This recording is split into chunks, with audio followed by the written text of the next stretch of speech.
Arema FC menunjukkan sekali lagi sebagai Raja Piala Presiden setelah sukses mengalahkan Borneo FC Samarinda. Ini merupakan gelar keempat Singoedan sekaligus gelar ketiga yang diraih dalam 3 edisi berturut-turut.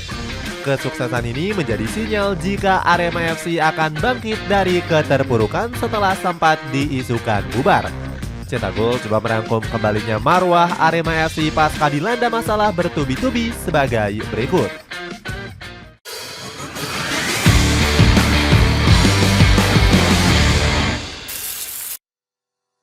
Terpuruk di Liga 1 pasca tragedi.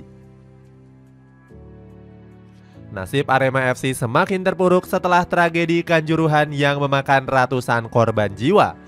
Beberapa fans sepak bola tanah air juga menuntut klub asal Malang ini disanksi berat. Performa skuad Singoedan langsung merosot drastis hingga terlempar ke papan tengah di akhir musim.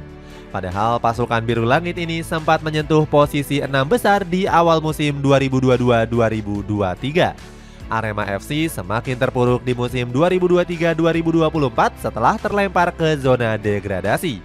Erwan Hendrawanto bahkan memprediksi Arema FC kemungkinan besar akan turun kasta ke Liga 2. Namun komentar buruk pundit lokal tanah air ini nggak digubris oleh Widodo Cahyono Putro.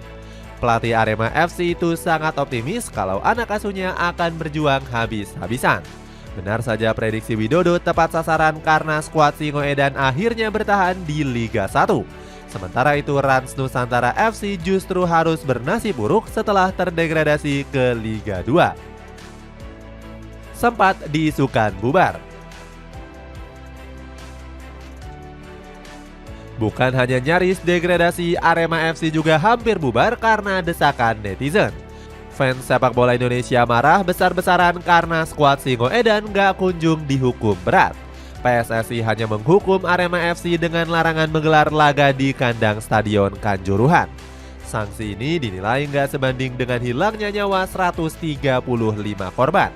Supporter tanah air menilai Arema FC lepas dari hukuman berat karena jadi anak kesayangan PSSI.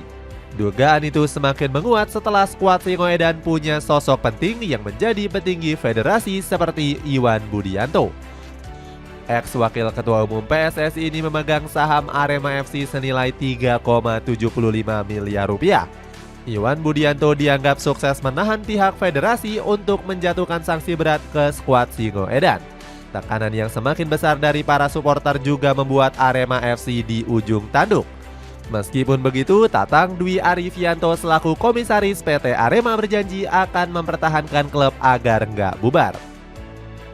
Tetap bertahan di gempuran krisis finansial.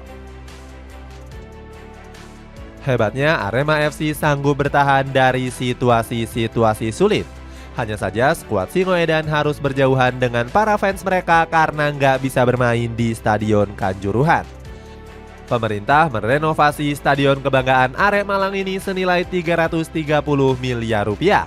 Itu artinya Arema FC harus bertandang di luar kota Malang dengan jarak puluhan kilometer. Saat itu manajemen menargetkan Stadion Supriyadi sebagai markas sementara. Namun masyarakat Blitar berbondong-bondong menolak keras kehadiran Arema FC karena masih trauma berat. Selain Blitar, Singoedan juga mendapatkan penolakan dari Magelang, Bantul, Boyolali hingga Semarang. Pada akhirnya Arema FC bertandang di Stadion Kapten Iwayan Dipta, Gianyar, Bali. Jarak yang jauh dari kota Malang membuat Arema FC kurang mendapatkan pemasukan. Di bulan Oktober tahun lalu, skuad Singoedan sempat dikabarkan mengalami krisis finansial yang hebat. Saat itu manajemen terpaksa mengobrol pemain terbaik mereka seperti Gustavo Almeida. Muhammad Yusrinal Fitriandi menyebut langkah ini terpaksa dilakukan untuk menyelamatkan Arema FC. Kembalinya marwah juara Piala Presiden. Meskipun masih dilanda krisis keuangan, Arema FC berambisi bangkit dari keterpurukan. Langkah pertama manajemen adalah dengan menunjuk Joel Corneli sebagai pelatih terbaru mereka. Dalam sesi konferensi pers, Corneli bertekad membawa Singoedan kembali bersaing di papan atas. Pelatih asal Brazil ini nggak ingin melihat Arema terseok-seok dengan finish di peringkat 15 musim lalu. Nggak cuma menunjuk pelatih baru, Arema FC juga melakukan revolusi besar-besaran. Gelar juara ini diraih setelah mereka mampu mengalahkan Borneo FC Samarinda lewat drama adu penalti. Dua pemain Arema FC yakni Carles Likolingoy dan juga Arkan Fikri dinobatkan sebagai pemain terbaik. Bedanya Arkan Fikri dinobatkan sebagai pemain muda terbaik di usianya yang 19 tahun. Pemain kelahiran Serdang Bedagai ini mengaku belum puas dan akan meningkatkan pencapaiannya tersebut.